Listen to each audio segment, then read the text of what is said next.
Во основното јавно обвинителство пристигнати се 6 известувања за евентуални изборни неправилности во Кочани. Пријавите се однесуваат на наводен изборен подкуп и за агитирање со организирано носење гласачи до избирачките места. 4 од пријавите се од една политичка партија, а основното јавно обвинителство постапува по нив. Повеќе од 10 часа трае овој изборен процес и додека во Кочани се регистрираат евентуални нерегуларности, во Штип засега е мирно. И како го оценувате денешниот ден? Па мирно. Пријатно. Секој си ја гледа својата работа и толку. Мирно е, добро е, се е убаво. Ги повикам сите граѓани да излезат честно и поштено да си го дадат свој глас. Кој за која партија сака, нека си гласа, тоа е народно право.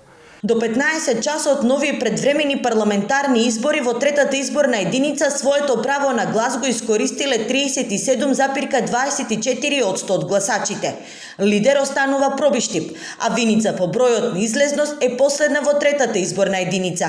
Споредбено со податоците од претходните парламентарни избори во 2016-та, во 13 часот излезноста била 38,51%, за разлика од овие избори кога во истиот период излезноста во третата изборна единица е 29,72%.